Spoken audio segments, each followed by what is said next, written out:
Nos nossos dias tem acontecido uma mistura tão grande de doutrinas cristãs, que hoje há uma linha muito tênue separando o amor que temos a Cristo do amor que temos aos seus milagres.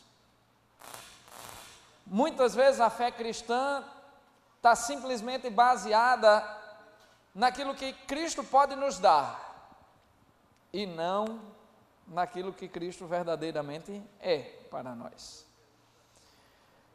Perdemos muitas vezes o sentido do Deus como presença, como amor. Perdemos muitas vezes o sentido do Deus que não podemos ver, do Deus que está acima de sua obra. Perdemos muitas vezes o sentido do Deus real, do Deus em si, e não da obra dele. E hoje eu quero ler com vocês alguns textos que vão tratar disso, mas também quero chamar a atenção para o fato de que às vezes nós perdemos o equilíbrio em cima dessa linha, porque ao mesmo tempo que não podemos tratar Deus como alguém que apenas nos serve, ao mesmo tempo que não podemos buscar a Deus apenas por causa dos seus milagres, também precisamos lembrar que a Bíblia nos garante que esse Deus ouve os nossos pedidos e nos dá também tudo o que pedimos. Também precisamos lembrar que não temos a quem recorrer, senão a Ele. E se Paulo nos ensina, lá em 1 Coríntios 15, 19, que se cremos em Cristo apenas para as coisas desta vida, somos os mais miseráveis de todos os homens, Jesus também nos ensina lá em Marcos 11, 7. Pedi e dá-se-vos-á, buscai e achareis. Então, o que é que nós podemos dizer diante dessa história? Podemos crer num Deus que dá coisas? Lógico que sim. Mas precisamos lembrar quem Ele é em essência. Precisamos ir a Deus pela fé. Precisamos ir a Deus por quem Ele é. Precisamos ir a Deus só e exclusivamente só pelo que Ele é, embora Ele possa nos dar todas as coisas. Hoje nós vamos abrir nossas Bíblias aí no livro de Marcos. Estou estudando o Evangelho de Marcos com minha conexão. Começamos na próxima sexta. Hoje é uma filazinha para quem é da minha conexão, porque eu faço assim, eu chego lá na conexão e digo, hoje nós vamos estudar Marcos de tanto a tanto, e quem vai dar o estudo é fulano. Todos têm que estar preparados, porque senão vão passar vergonha. Então hoje eu vou dar a fila da conexão. Marcos capítulo 1, versículo 40, a partir do versículo 40.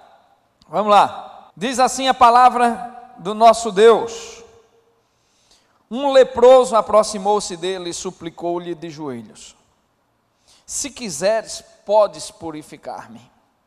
Cheio de compaixão, Jesus estendeu a mão, tocou nele e disse: quero, seja purificado. Imediatamente a lepra o deixou e ele foi purificado. Em seguida, Jesus o despediu com uma severa advertência: olhe, não conte isso a ninguém, mas vá mostrar-se ao sacerdote e ofereça pela sua purificação os sacrifícios que Moisés ordenou, para que sirva de testemunho. Ele, porém, saiu e começou a tornar público o fato, espalhando a notícia. Por isso, Jesus não podia mais entrar publicamente em nenhuma cidade, mas ficava fora, em lugares solitários. Todavia, assim mesmo, vinha a ele gente de todas as partes. Poucos dias depois, tendo Jesus entrado novamente em Cafarnaum, o povo ouviu falar que ele estava em casa. Então muita gente se reuniu ali, de forma que não havia lugar nem junto à porta, e ele lhes pregava a palavra. Vieram alguns homens trazendo-lhe um paralítico, carregado por 4 deles. Não podendo levá-lo até Jesus por causa da multidão, removeram uma parte da cobertura do lugar onde Jesus estava, e pela abertura no teto baixaram a maca em que estava deitado o paralítico. Vendo a fé que eles tinham, Jesus disse ao paralítico: filho, os seus pecados estão perdoados. Estavam sentados ali alguns mestres da lei, raciocinando em seu íntimo: por que esse homem fala assim? Está blasfemando. Quem pode perdoar pecados a não ser somente Deus? Jesus respondeu logo em seu espírito que era isso que eles estavam pensando e lhes disse: por que vocês estão remoendo essas coisas em seu coração? O que é mais fácil dizer ao paralítico: os seus pecados estão perdoados? Ou levante-se, pegue a sua maca e ande? Mas para que vocês saibam que o Filho do Homem tem na terra autoridade para perdoar pecados, disse ao paralítico: eu digo a você, levante-se, pegue a sua maca e vá para casa. Ele se levantou, pegou a maca e saiu à vista de todos, que atônitos glorificaram a Deus, dizendo: nunca vimos nada igual. Glórias a Deus. Nesses 2 textos, aliás, nesse pequeno texto, nós temos duas histórias que narram a ação de Deus sobre a vida de algumas pessoas. Aliás, o Evangelho de João é conhecido como o Evangelho da ação, porque nesse Evangelho nós não encontramos os longos discursos de Jesus, nem os longos ensinamentos. Encontramos Jesus agindo na vida das pessoas. Aprendemos através da ação de Cristo. E aqui nesses 2 exemplos vemos 2 homens em situações difíceis, um leproso, rejeitado por toda a sociedade, uma pessoa de quem ninguém queria chegar perto, e logo em seguida, alguns dias depois, na cidade de Cafarnaum, um pobre paralítico que não tinha condições de andar, e também, como paralítico, um homem rejeitado porque era inútil do ponto de vista econômico e social para aquela época. Os 2 passando por momentos difíceis, mas aqueles homens têm muito a ensinar-nos sobre o tema de hoje. Entre Jesus e seus milagres, uma decisão. Temos que tomar uma decisão entre crer apenas em Jesus ou buscar apenas os seus milagres.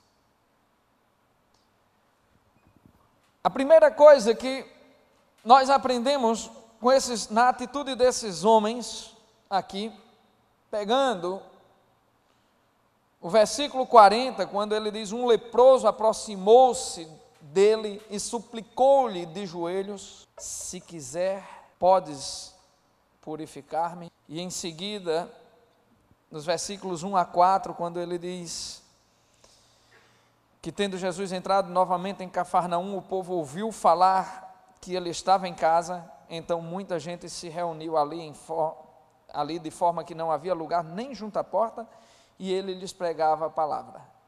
Aí, versículo 3, vieram alguns homens trazendo um paralítico, carregado por 4 deles.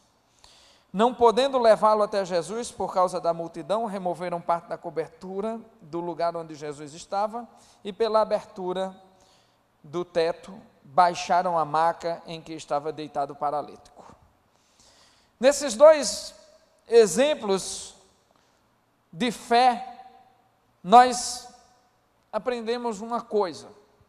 A primeira coisa que aprendemos aqui é sobre a nossa própria fé, sobre o caminho da nossa própria fé. Aprendemos que pela fé não podemos nos dobrar diante das dificuldades. Essa é a primeira lição que ele nos dá aqui, na caminhada de fé até Jesus Cristo e na caminhada de fé para o entendimento da nossa pergunta inicial. Entre Jesus e os seus milagres, o que escolheremos?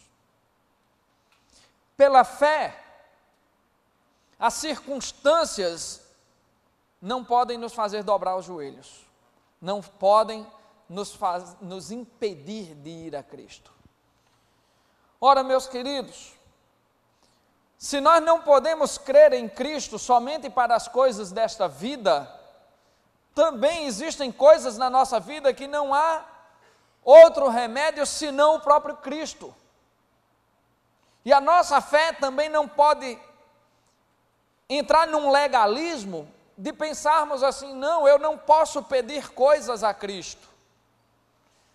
Porque, é teologia da prosperidade, se eu disser que posso pedir qualquer coisa a Cristo.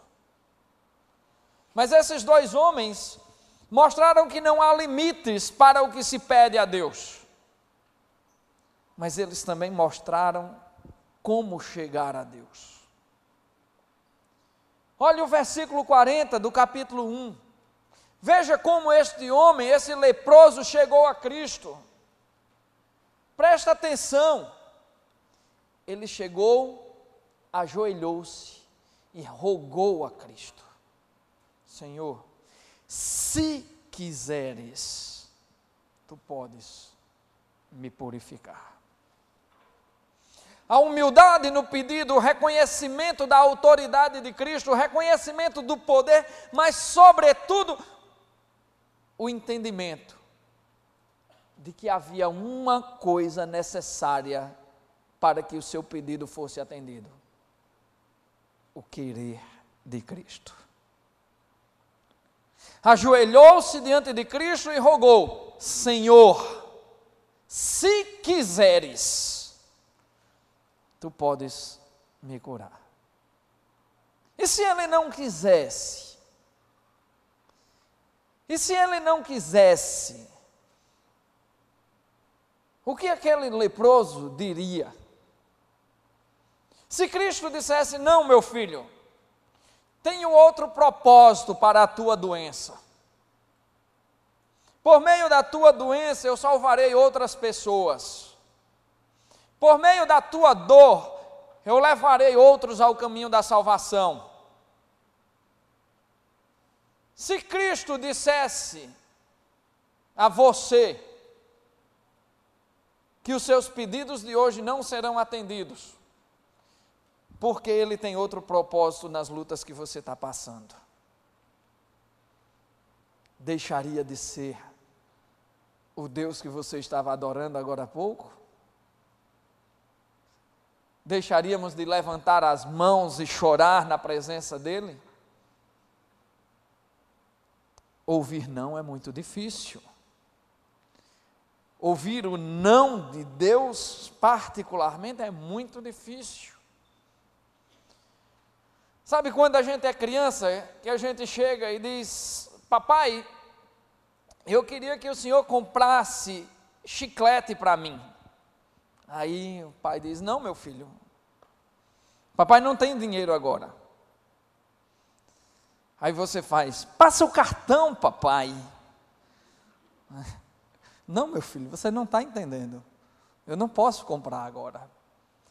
E aí fica aquela história: você sabe que seu pai pode lhe dar o chiclete. Você não entende por que seu pai não quer lhe dar alguma coisa que é tão boa e que você deseja tanto. Parece que quando adultos nós nos tornamos mais ou menos parecidos, aliás, nos mantemos da mesma forma.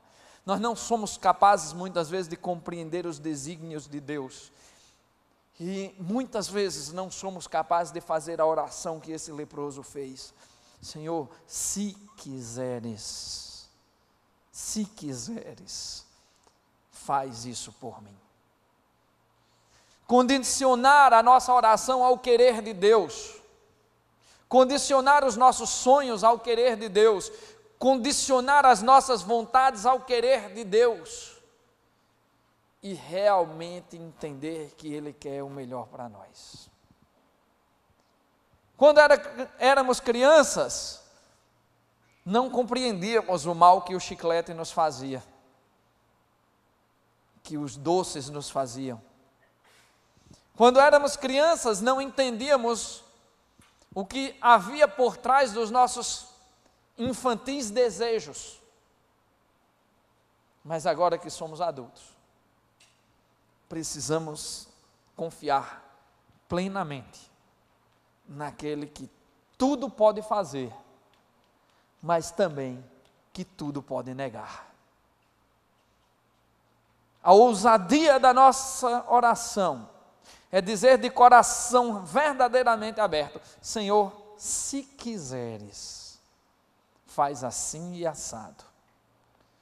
Mas também, Senhor, se não quiseres, tu continuarás sendo o meu Deus. Pela fé nós entendemos que pedir a Deus não tem limites. Entendemos que as dificuldades circunstanciais não podem nos afastar de Deus. Aquele homem não deixou que a lepra fosse um empecilho para ele ir até a Cristo. Nem o outro da segunda história, tampouco. Um homem paralítico, para atravessar toda uma multidão, chamou seus amigos, disse: amigos, preciso ir a esse Cristo, preciso ir a esse Senhor, porque eu tenho um pedido muito importante para fazer a Ele. Amigos, eu quero recuperar a força das minhas pernas, amigos, me ajudem. Os seus amigos não mediram esforços, também creram no Cristo que havia curado. Talvez tivessem já ouvido a história do leproso, que corria toda a Galileia. Talvez tivessem já ouvido a espantosa história de um leproso que agora estava saudável, limpo, e que tinha ido fazer sacrifícios para agradecer a Deus pelo que ele havia feito. Jesus ainda não havia convidado seus apóstolos, Jesus ainda não havia formado a sua equipe de apóstolos e missionários, mas ele já estava operando milagres, e os seus milagres já corriam por toda a Galileia, por toda Cafarnaum, e aquela multidão já sabia dos milagres de Cristo, e esse paralítico diz: eu preciso ir até ele. Os 4 jovens que o pegaram, o levaram, também demonstraram uma grande fé, e demonstraram que nada pode nos separar de Cristo Jesus, que não há força, não há circunstância, não há limites que possam separar-nos de Cristo, até porque Cristo não depende de espaços, Cristo não depende de estarmos fisicamente perto. Lembram da filha de Jairo? Ela não estava lá de lado dele. E como Jairo orou: Senhor, eu não sou digno que entres na minha casa, mas se disseres uma só palavra, a minha filha ficará boa. Ora, e o outro, o centurião: Senhor, eu sou homem de ordens, Quando eu digo vão, obedeçam. Eles me obedecem. Eu sei que se tu disseres para o meu servo, ele também será curado. Jesus não precisa da presença física, mas esses dois homens entenderam que eles precisavam estar diante de Cristo. Entenderam que eles precisavam colocar o seu problema diante de Cristo. Esses dois homens não mediram limites. E aí eu aprendo a segunda coisa sobre esse texto hoje. Pela fé,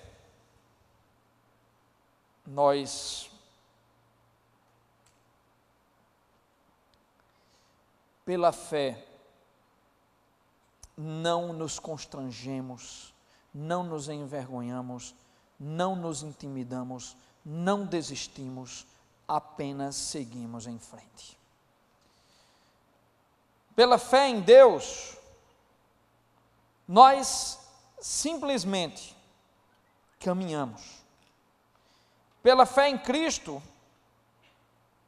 nós não nos deixamos intimidar por aqueles que zombam de nós. Pela fé em Cristo, nós não temos vergonha de pagar mico. Porque aquele leproso, ele tinha a consciência de que Cristo poderia dizer não, mas mesmo assim ele chegou e se ajoelhou diante de Cristo. Ele orou, ele se humilhou, ele disse: Senhor, se quiseres, faz isso. Aquele paralítico foi posto por cima de um telhado, correndo o risco de cair e terminar de se quebrar todinho. Eles não se intimidaram, não se envergonharam. E Paulo nos diz lá na carta aos Romanos: não me envergonho do Evangelho, porque ele é o poder de Deus para a salvação de todo o que crê. Não cabe vergonha, não cabe medo, não cabe intimidação. Às vezes nós temos medo de dizer que somos crentes, ou medo de falar a respeito do Deus em quem cremos, porque temos medo de nos constranger diante de algumas pessoas. Esses dois homens não se constrangeram. Esses homens não tiveram vergonha. Esses homens não pensaram: eu vou pagar mico. Me lembra de uma história aqui, de uma senhora que estava passando fome, passando necessidade em casa, e chegou num lugar público e conversando, e contando a sua necessidade. Aí alguém disse: mas minha senhora, o que é que está acontecendo? Ela fez: não, estou passando a necessidade, eu não tenho o que comer em casa hoje, mas eu sei que Deus vai mandar. Aí, um desses homens que zombam do Evangelho ouviu a história e disse: eu vou fazer uma presepada com essa mulher. Pegou, mandou uma feirinha para ela, e na frente de todo mundo, chegou, mandou entregar, e tinha um bilhetinho: esta feira é para a senhora, assinado o diabo. A velhinha olhou assim, disse: quando Deus quer é assim, até o diabo obedece. Mas é justamente isso. Nós não precisamos nos intimidar diante dos que zombam. Sabe por quê? Porque zombaram do nosso Cristo na cruz. E ele não se intimidou e foi até o fim.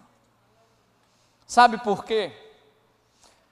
Porque quando ele foi para aquela cruz, ele estava pensando em nós. Sabe por quê? Porque nada, nem ninguém, nem a própria morte intimidou Cristo, e nem tampouco aqueles que creem nele e fizeram a história do cristianismo.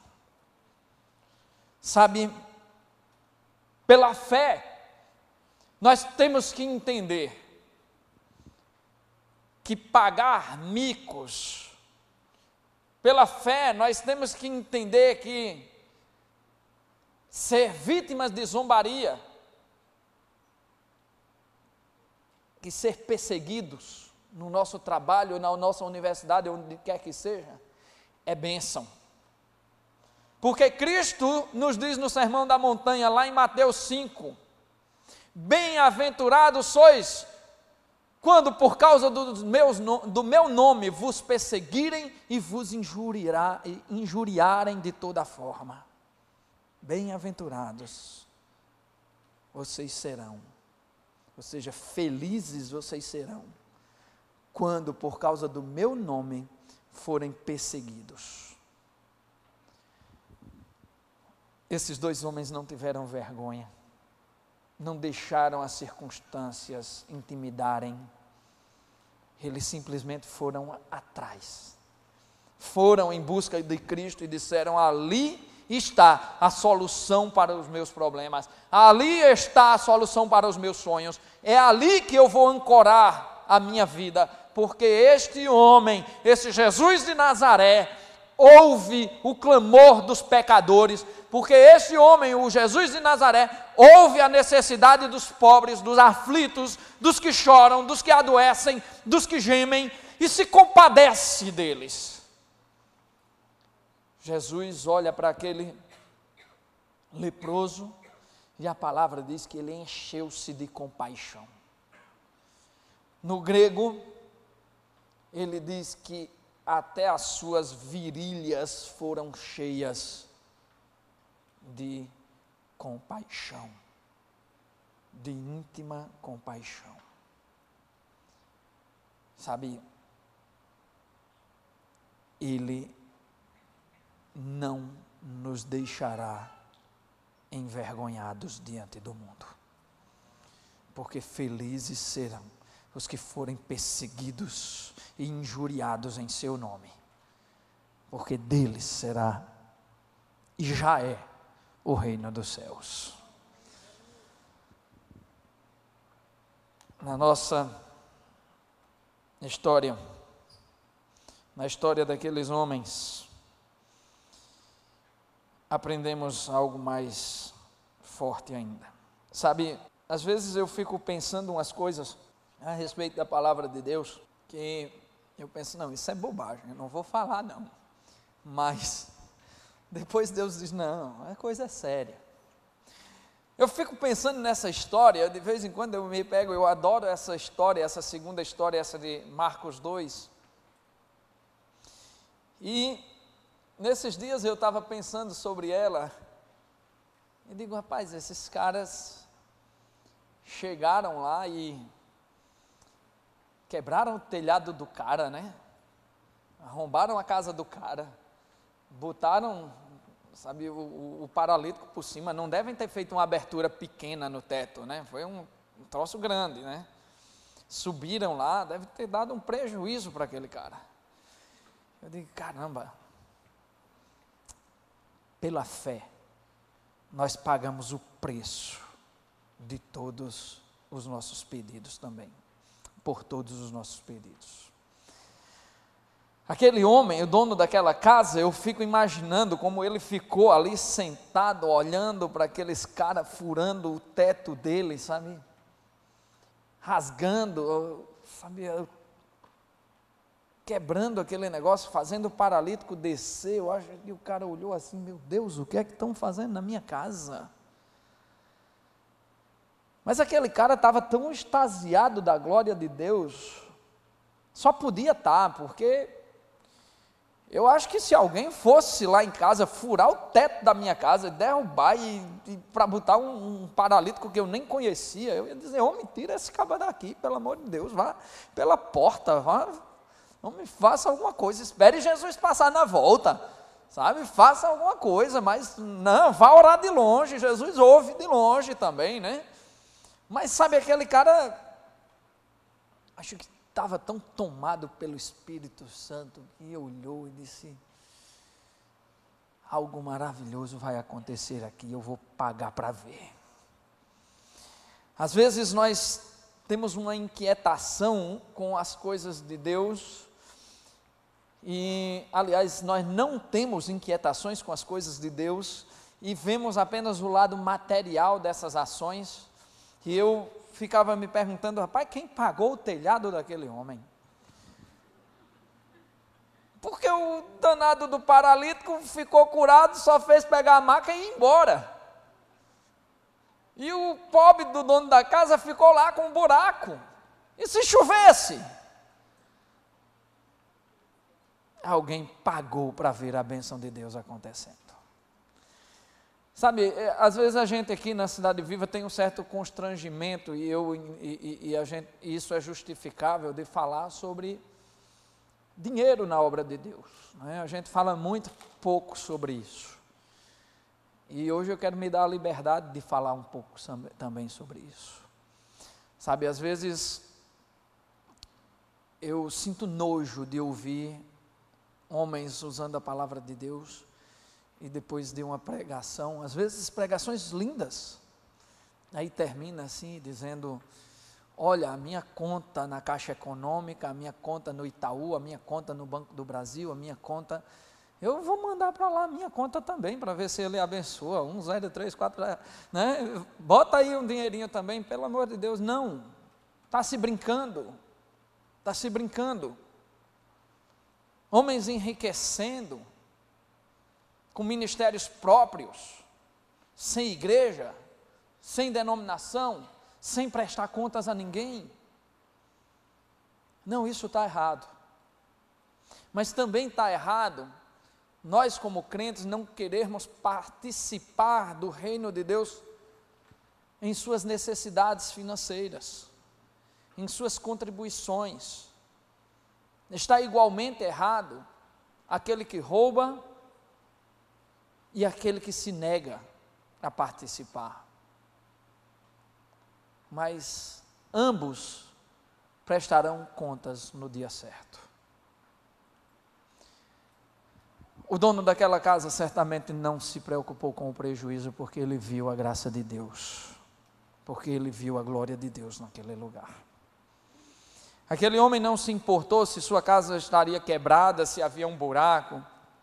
E tem uma coisa, algo me diz, com a certeza quase que absoluta, que naquela noite, nem antes dele consertar o telhado, houve chuva naquele lugar.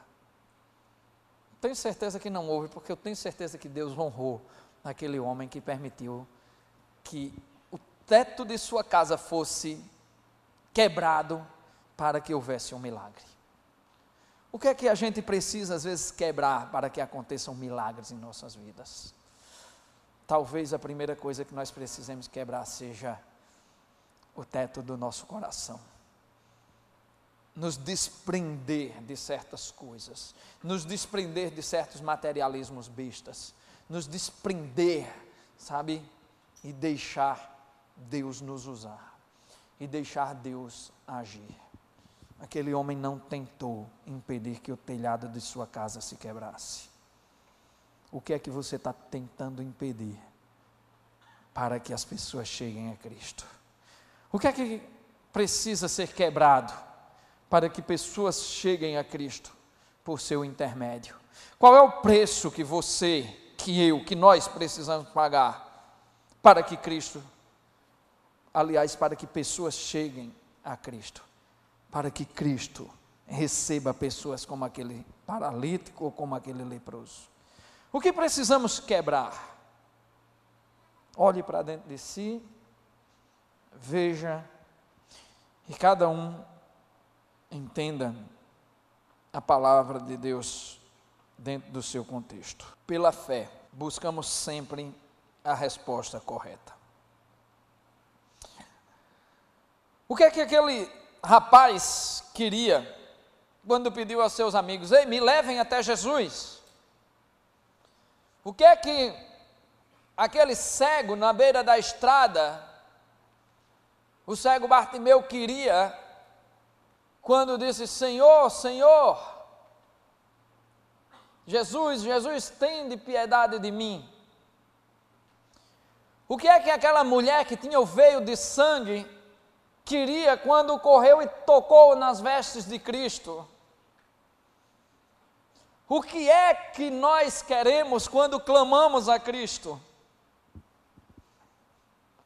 Esse rapaz queria ser curado. O cego queria ver. A mulher queria que sua ferida fosse curada. Cada um de nós quer alguma coisa de Cristo. Cada um de nós pede alguma coisa diferente a Cristo. Mas os que buscam a Cristo verdadeiramente, buscam a resposta certa para os seus pedidos. No versículo 5 do capítulo 2, vendo a fé que eles tinham, Jesus disse ao paralítico: filho, os seus pecados estão perdoados. Olha que decepção, meu amigo. O cara paralítico foi posto por cima de um telhado, podia ter caído e quebrado os braços, podia ter ficado tetraplégico, ter morrido, quebrado o pescoço. Jesus, espera aí, não sabe o que é que eu estou querendo, não? Eu estou querendo andar, estou querendo sair daqui correndo, pulando. Não, meu filho, teus pecados estão perdoados. Teus pecados estão perdoados, meu filho. Silêncio se fez com a voz de Jesus. E só no pensamento os religiosos, os fariseus, aqueles caras que estavam lá, os doutores da lei, pensavam: o que esse homem está dizendo? Ele está blasfemando. Quem ele pensa que é para perdoar os pecados? Porque só Deus pode perdoar os pecados. O jovem permanecia em silêncio. Eu não posso dizer nada a respeito do silêncio do jovem, mas eu imagino, apenas imagino, e faço uma inferência teológica aqui, de que aquele jovem ficou em silêncio porque ele compreendeu, naquele exato momento, afinal de contas, Cristo estava falando diretamente ao coração dele, e quando Cristo fala, ele não dá meio entendimento, ele não dá confusão, mas ele dá clareza. Aquele jovem deve ter permanecido em silêncio por uma razão só, porque ele entendeu que ele precisava muito mais que os seus pecados fossem perdoados do que de se levantar e andar naquele lugar. Aquele jovem entendeu a verdadeira essência da missão de Cristo ali. Entendeu o verdadeiro motivo pelo qual Cristo veio ao mundo. Aquele jovem teve uma experiência sem tamanho. E a maior experiência dele não foi levantar-se e andar-se. A maior experiência daquele jovem foi conhecer o perdão dos seus pecados naquele dia. E ter a certeza de que o seu nome estaria escrito para sempre no livro da vida. Aqui, gente, eu chamo para uma reflexão sobre todos os nossos pedidos, sobre todas as nossas orações, sobre toda a nossa intenção diante do Cristo que nos ama e diante do Cristo que ouve a nossa voz. O que temos pedido? Quais são as nossas expectativas em relação ao nosso relacionamento com Cristo? O que nós esperamos de Cristo? O que nós queremos ouvir de Cristo? Sabe, acho que eu já contei essa história aqui uma vez, mas teve um dia na minha vida que eu queria muito ouvir uma coisa de Cristo, e Ele me disse tudo o que eu não gostaria de ouvir, mas me disse exatamente o que eu precisava ouvir. Eu tinha 29 anos de idade quando meu pai começou a ter um infarto, e eu corri e coloquei meu pai dentro do meu carro. Ao dobrar a primeira esquina em direção ao hospital, meu pai já caiu por cima de mim. Me desesperei ainda mais, saí correndo feito um louco pelas ruas de João Pessoa. Entrei no hospital. A enfermeira se negou a chamar os médicos, ela disse: eles estão dormindo. Eu fiquei tão desesperado, eu não sabia o que fazer. Meu irmão teve mais atitude do que eu, correu, perguntou onde é a sala dos médicos, invadiu a sala dos médicos e gritou: acordem, meu pai está morrendo. Eu vi aqueles dois rapazes, aqueles dois médicos que tinham estudado comigo no colégio, correndo, pegando meu pai, fazendo tudo o que eles podiam. Entubaram imediatamente o meu pai, correram, fizeram massagem cardíaca e por mais de meia hora aqueles rapazes tentaram ressuscitar meu pai. O suor pingava do rosto daqueles dois rapazes. Faziam força, não aguentavam mais, e eu orava do outro lado, olhando por uma brechinha que tinha na porta, dizendo: Senhor, de todas as coisas que eu te pedi na minha vida, e de todas as que eu te pedir daqui para frente, tu podes me dizer não, mas hoje, Senhor, eu preciso ouvir a tua voz, me dizendo sim. Faz com que meu pai se levante com vida daquela mesa. E quando eu terminei de fazer essa oração, eu vi os médicos pararem, olharem um para a cara do outro e balançarem a cabeça. Eu sabia que meu pai estava morto. Eu me virei e comecei a andar para o outro lado, como se eu pudesse deixar aquilo tudo para trás e encontrar meu pai lá na frente. Chovia muito e eu olhei para os céus. Vi minha mãe e meu irmão, meu outro irmão entrando pela porta do hospital. Eu quase desmaiando, os abracei, chorando. E depois fui para a chuva e perguntei a Deus: por que, Senhor, justo hoje, tua boca se abre para me dizer não?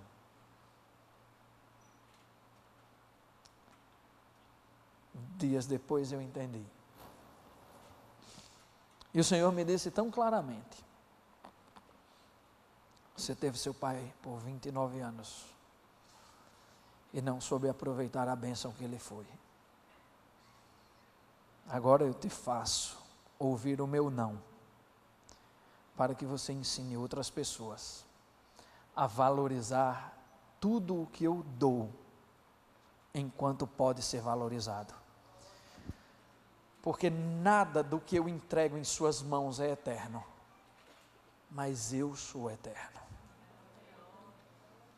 Entendi da pior forma possível o quanto um não de Deus pode se transformar em bênção numa vida. Tenho saudades do meu pai. Choro de saudade dele. De vez em quando, nas viagens para Bananeiras, eu me pego chorando e lembrando do meu pai. Mas eu lembro apenas com saudade, sem remorso, sem dor, porque algumas semanas antes da morte do meu pai, nós tivemos uma conversa maravilhosa. Falamos sobre amor, falamos sobre Deus e falamos tudo o que precisávamos dizer um ao outro.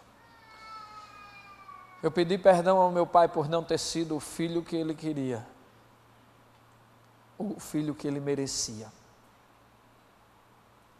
Pedi perdão a meu pai por tantas vezes que eu o desprezei, que eu o desobedeci, por tantas vezes que eu o ignorei. E ele, me abraçando, um homem simples, rude, me abraçou e disse: meu filho, eu não tenho do que lhe perdoar, você é simplesmente meu filho.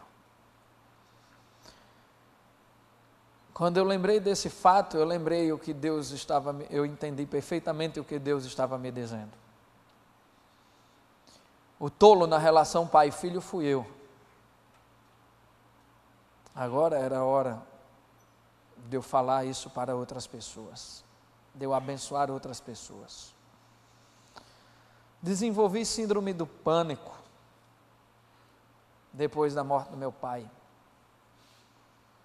Passei 7 anos com uma doença da qual normalmente as pessoas se livram com 1 ou 2 anos. Nesses 7 anos, não sei quantas vezes fui ao hospital. Tinha enfermeira que já me conhecia e sabia, e eu acho que elas pensavam assim: lá vem o pateta que pensa que está morrendo. Sabe? E isso também Deus fez, para que eu pudesse ser bênção na vida de outras pessoas. Volto ao pedido daquele rapaz: Senhor, se quiseres, se tu quiseres, tu podes fazer algo por mim. Mas se tu não quiseres, Senhor, apenas me dá conforto, apenas me mostra para quê. Aquele rapaz, o paralítico, ficou em silêncio. E eu entendo que o silêncio foi a paz dada pelo próprio Cristo. Quem murmurava eram os outros, que duvidavam dele, porque não entendiam. Sabe, a última lição que eu tiro desses 2 textos é que pela fé, e somente pela fé, pedimos a Deus aquilo que realmente importa. A Bíblia diz nos versículos 6 a 12, que estavam sentados ali alguns mestres da lei, raciocinando em seu íntimo: por que esse homem fala assim? Está blasfemando. Quem pode perdoar pecados a não ser somente Deus? Jesus percebeu logo em seu espírito que era isso que eles estavam pensando e lhes disse: por que vocês estão remoendo essas coisas em seu coração? O que é mais fácil dizer ao paralítico: os seus pecados estão perdoados? Ou levante-se, pegue a sua maca e ande? Mas para que vocês saibam que o Filho do Homem tem na terra autoridade para perdoar pecados, disse ao paralítico: eu digo a você, levante-se, pegue a sua maca e vá para casa. Ele se levantou, pegou a maca e saiu à vista de todos, que atônitos glorificaram a Deus, dizendo: nunca vimos nada igual. Sabe, quando temos fé verdadeira no coração, nós sabemos pedir o que verdadeiramente importa.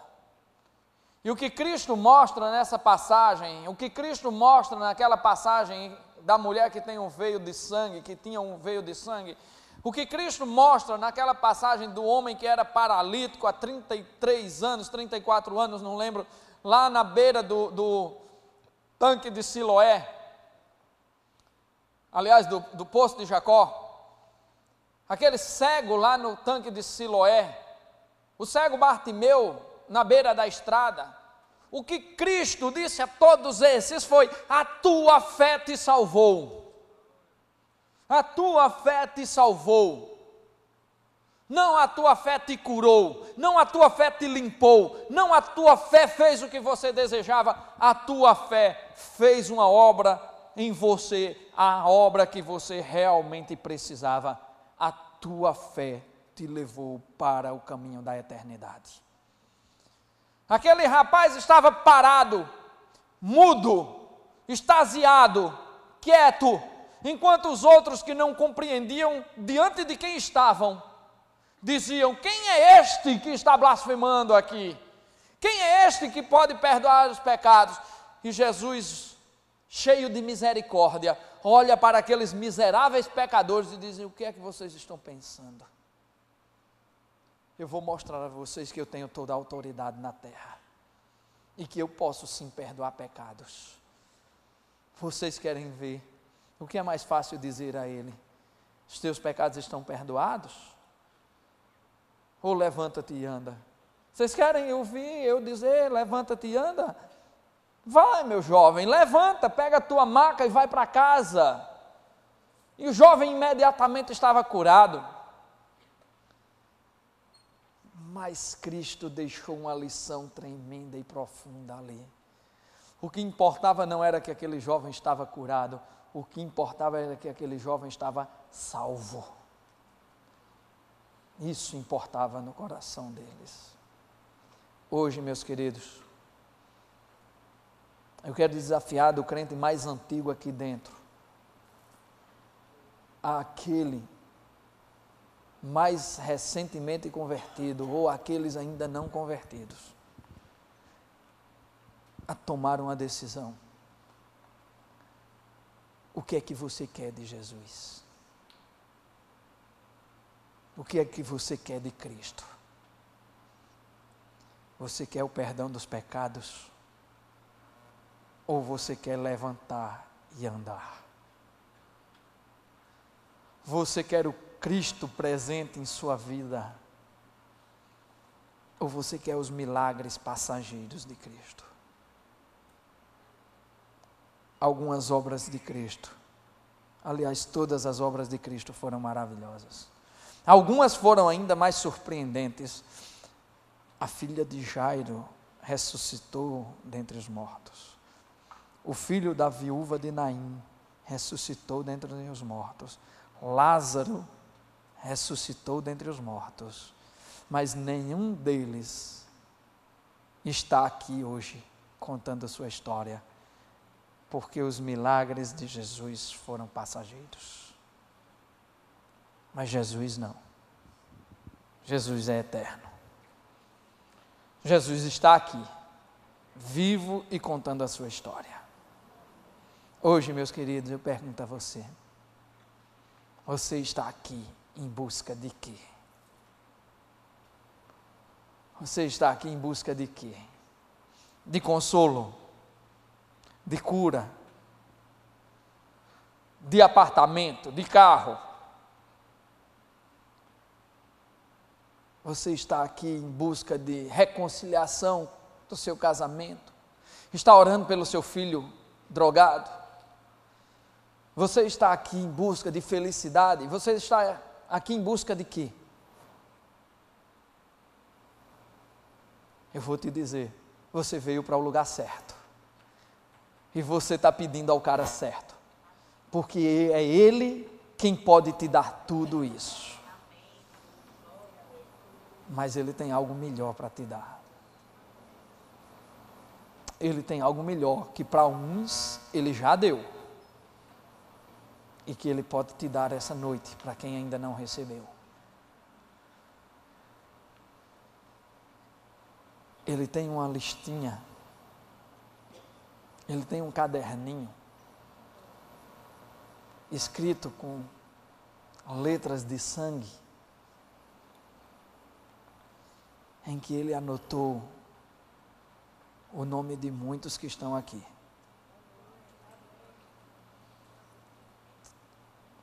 Quando Ele anotou esse nome lá, Ele disse assim: olha, está vendo aquele baixinho de cabelo branco ali que está com o microfone na mão? Josemar Jeremias Bandeira de Souza. Eu vou anotar o nome dele aqui. Isso quer dizer que aquele baixinho sem vergonha, pecador, aquele cabrinha que não é melhor do que ninguém, aquele cabrinha filho de sertanejo, que tem o sotaque arrastado, que aparece na televisão de vez em quando, aquele cabrinha que não vale nada, não vale uma peteca furada. Eu vou botar o nome dele aqui entre os justos. Eu vou botar o nome dele aqui entre os que herdarão o reino dos céus. Talvez alguém aqui, talvez eu mesmo, se estivesse lá ouvindo uma conversa dessa, eu dissesse: mas Deus, esse cabra não tem nada que te ofereça de bom. Tá certo, Deus, esse cabra vai ali numa quarta-feira, dá uma palavrinha lá e tal, fala umas coisinhas, mas Senhor, esse cabra é um pecador desgraçado. Esse cara pensa cada barbaridade, esse cara fala cada barbaridade, esse cara é um pecador. Por que tu vais colocá-lo no nome dos justos? Por que é que tu vais colocar o nome dele na lista dos justos? Num diálogo desse, Deus se viraria e diria, porque eu o amo. Porque eu decidi retirá-lo das trevas para a maravilhosa luz. Porque eu tenho um projeto na vida dele. Esse é o presente. Esse é o pedido que realmente importa. É que a nossa consciência em relação à eternidade não se abale. É que nós não esqueçamos de onde é que o nosso nome está registrado. Essa é a decisão que nós precisamos tomar. Eu quero Cristo ou quero apenas o milagre de Cristo? Eu quero o Cristo que perdoa os pecados ou o Cristo que me faz andar e levantar? Pastor, eu não posso ter os dois, não. Irmão, o segundo é decorrência do primeiro. Ele te ouvirá e te dará tudo. Tudo o que você precisar. Mas antes, é necessário que você escolha o primeiro. Aquele que simplesmente perdoa os teus pecados.